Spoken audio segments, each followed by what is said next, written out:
প্রিয় দর্শক, প্রীতি এবং শুভেচ্ছা নিন। সাজ্জাদ কাদির এই মুহূর্তে আপনাদের সামনে কথা বলতে এসেছি। ছাত্ররা দল গঠন করতে যাচ্ছে, সেই দলের প্রধানকে এই প্রসঙ্গটি নিয়ে কথা বলবো। ছাত্ররা যে দল গঠন করতে যাচ্ছে এটি চারিদিকে হই হই রই রই পড়ে গেছে এমনটা। যেমন গতকাল বৃহস্পতিবার একটি লিখিত ভাষ্য প্রকাশিত হয়েছে মোহাম্মদ ইউনূসের, প্রধান উপদেষ্টা মোহাম্মদ ইউনূসের। তিনি সম্প্রতি সুইজারল্যান্ডের দাভোস সফর করেছেন ওয়ার্ল্ড ইকোনমিক ফোরামের সম্মেলন উপলক্ষে। সেই সম্মেলনে গিয়ে তিনি ব্রিটিশ গণমাধ্যম দ্য ফিনান্সিয়াল টাইমসের একটি পডকাস্টে অংশ নিয়ে সেখানেও তিনি বলেছেন যে ছাত্ররা দল গঠন করবে।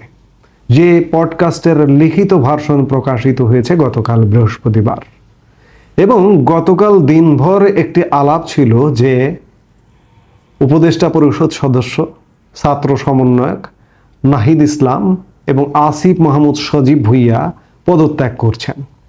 এবং গতকালকের একটি পত্রিকা আমার দেশ, দৈনিক আমার দেশ এমন খবরও দিয়েছে, কারণ দলটি আসছে আগামী 15 ফেব্রুয়ারির মধ্যে আমার দেশের ভাষ্য অনুযায়ী, যার দরুন তারা 15 ফেব্রুয়ারির আগেই পদত্যাগ করবেন। এছাড়া আরেকজন ছাত্র সমন্বয়কদের মধ্য থেকে উপদেষ্টা মাহফুজ আলম, তিনি আরও কিছুদিন থাকবেন উপদেষ্টা পরিষদে, তিনি জুন নাগাদ পদত্যাগ করবেন, এমনটাই বলেছে, এমনটাই খবর দিয়েছে দৈনিক আমার দেশ। ছাত্ররা যে একটি দল আনছে এটি ক্রিস্টাল ক্লিয়ার, এটি পরিষ্কার, কারণ মোহাম্মদ ইউনূসও বলছেন যে ছাত্ররা দল গঠন করবে। এখন প্রশ্ন হচ্ছে যে আমি প্রশ্ন করতে চাই যে ছাত্ররা দল গঠন করবে, ছাত্ররা আগামীতে নিশ্চয়ই ছাত্ররা নির্বাচন করবে, নির্বাচন করে তারা ক্ষমতার মসনদে বসতে চাইবে। এই ক্ষমতার মসনদে বসতে গেলে একজন প্রধান লাগে, দলের প্রধান কিংবা একজন প্রধানমন্ত্রিত্বের মতো জায়গায় বসতে হয়।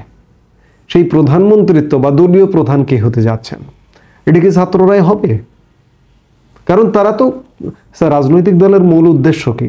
আমি রাজনীতি বিজ্ঞানের ছাত্র হিসেবে যেটি বুঝি যে চূড়ান্ত উদ্দেশ্য ক্ষমতা, রাষ্ট্র ক্ষমতায় আরোহণ করা। ছাত্রদের রাজনৈতিক দলেরও সেটি উদ্দেশ্য, চূড়ান্ত উদ্দেশ্য যে রাষ্ট্র ক্ষমতায় আরোহণ করবে। সেক্ষেত্রে রাষ্ট্র ক্ষমতায় আরোহণ করলে ছাত্রদের মধ্য থেকে কি প্রধানমন্ত্রী হবে? আমি মনে করছি না যে ছাত্রদের মধ্য থেকেই প্রধানমন্ত্রী হবে। তাদের ফার্স্ট চয়েস কে থাকতে পারেন? মোহাম্মদ ইউনূস কি থাকতে পারেন? মোহাম্মদ ইউনূস বয়স বিবেচনায় তিনি হয়তো নাও থাকতে পারেন, কারণ মোহাম্মদ ইউনূস এর আগেও রাজনৈতিক দল গঠন করবার একটা চেষ্টা কিন্তু করেছিলেন 1-11 সময়কালে। সেই চেষ্টায় তিনি ব্যর্থ হয়ে বিদেশে চলে গিয়েছিলেন। আর মনে করছি না যে মোহাম্মদ ইউনূস আবার সেই প্রক্রিয়ায় আসবেন। তবে মোহাম্মদ ইউনূস সব ধরনের সহযোগিতা, পৃষ্ঠপোষকতা ছাত্রদেরকে দেবেন, কারণ মোহাম্মদ ইউনূস তার বক্তব্যে বারবার বলেন যে ছাত্ররাই আমাকে দায়িত্ব দিয়েছে, ছাত্ররাই আমার নিয়োগকর্তা। সেই নিয়োগকর্তাদের নিশ্চয়ই তিনি সুবিধা দেবেন, যার কারণে আন্তর্জাতিক গণমাধ্যম ফিনান্সিয়াল টাইমসকেও তিনি বলছেন যে ছাত্ররা দল গঠন করবে। এখন প্রশ্ন হচ্ছে যে এই দলের প্রধান কে হচ্ছেন? দ্বিতীয় প্রধান, সাধারণ সম্পাদক বলি বা আহ্বায়ক কমিটি করার কথা বলছে আমার দেশ। আহ্বায়ক কমিটি করলে সদস্য সচিব কে হবে সেটিরও নাম ঘোষণা করে দিয়েছে আমার দেশ, নাহিদ ইসলামের কথা বলেছে। কিন্তু প্রথমে নাকি এটি আহ্বায়ক কমিটি হবে। আহ্বায়ক কে হবে? ছাত্রদের মধ্য থেকেই নাকি মুরব্বী কেউ আসবে? উপদেষ্টা পরিষদে মুরব্বী আছেন এমন কেউ, যে মুরব্বী পরবর্তীতে পূর্ণাঙ্গ কমিটি হয়ে দলীয় প্রধান বা দলীয় সভাপতি হবে এবং এই সভাপতি নির্বাচনে বিজয় লাভ করে বাংলাদেশের প্রধানমন্ত্রী হবেন। তিনি কে? মোহাম্মদ ইউনূসকে আমি আপাতত বাদ রাখছি। তাহলে কি আসিফ নজরুল? আসিফ নজরুল ছাড়া তো আমি এই মুহূর্তে অন্য কাউকে দেখছি না। কারণ এই যে ছাত্রদের আন্দোলনের নামে যা কিছু হয়েছে আর কি, আর নতুন করে বলতে চাই না, এই সব কিছুর নেপথ্য পরামর্শদাতা বলি, অ্যাডভাইজার বলি, উপদেষ্টা বলি, আসিফ নজরুলকেই আমরা দেখতে পাচ্ছি। তো সেই জায়গায় আমার তো মনে হচ্ছে যে আসিফ নজরুলও রাজনীতিতে আসবেন এবং এই ছাত্রদের দলে, এবং তিনি প্রধানমন্ত্রী হবেন এমন ইচ্ছা থেকে। কিন্তু বাংলাদেশ কি তাকে প্রধানমন্ত্রী করবে কি না, কিংবা ছাত্রদেরকে নির্বাচন করে সংসদে পাঠাবে কি না, এটি তো নিশ্চয়ই বড় প্রশ্ন দেখা দিয়েছে। কারণ বিগত 6 মাসে ছাত্রদের অ্যাক্টিভিটিস নিয়ে বাংলাদেশ সুখী নয়, খুশি নয়। সেই জায়গায় ছাত্ররা নির্বাচন করে নির্বাচিত হয়ে সংসদে আসবেন, কিংবা ছাত্রদের প্রধান নেতা মুরব্বী প্রধানমন্ত্রী হবেন, এটি খানিকটা দূরত্বপূর্ণ আমার কাছে মনে হচ্ছে।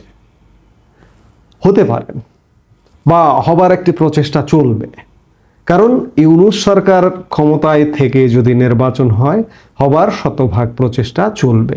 একটি সাজানো স্ক্রিপ্ট দিয়ে একটি নির্বাচন হবে, একটা ইলেকশন ইঞ্জিনিয়ারিং হবে। ইলেকশন ইঞ্জিনিয়ারিংয়ের মাধ্যমে তাদের প্রধান শক্তি জামায়াতে ইসলামী এবং ছাত্র শক্তি মিলিয়ে একটি নির্বাচন হবে। নির্বাচন করবার প্রাণান্তকর চেষ্টা ভেতরে ভেতরে সরকার করে যাচ্ছে, কিন্তু বাংলাদেশ কি এই নির্বাচনকে গ্রহণ করবে? আমি বিশ্বাস করি না।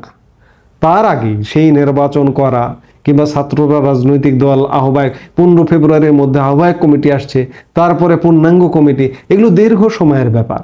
আর এই দীর্ঘ সময় দেবার লক্ষ্যে মোহাম্মদ ইউনূসের সরকার নির্বাচনের দীর্ঘ সময় চাইছেন, সংস্কারের নামে ধোয়া তুলে দীর্ঘ সময় চাইছেন। সেই সময় কি বাংলাদেশ দেবে? বাংলাদেশ দেবে না, আন্তর্জাতিক বিশ্ব দেবে না। তো কাজেই যারা স্বপ্ন দেখছেন যে ছাত্ররা রাজনৈতিক দল করবে, করতে পারেন, করুন। দলীয় প্রধান হবেন মুরব্বীদের মধ্য থেকে কেউ, হতে পারেন, হবেন। কিন্তু নির্বাচন তো হয়ে সংসদে যাবেন কিনা, কিংবা প্রধানমন্ত্রীত্বের স্বপ্ন দেখছেন, প্রধানমন্ত্রী হবেন কিনা, এটি বড় প্রশ্ন। এটি যে হবেন না, সেই প্রেক্ষাপট গত 6 মাসে কিন্তু রচিত হয়ে গেছে। তো সেই জায়গায় ছাত্রদের দল অন্য আর 5টা যে ছোট ছোট রাজনৈতিক দল থাকে না, তেমনটাই হবে বলে বিশ্বাস করি। এই মুহূর্তে এ পর্যন্তই। সবাই ভালো থাকুন, সুস্থ থাকুন।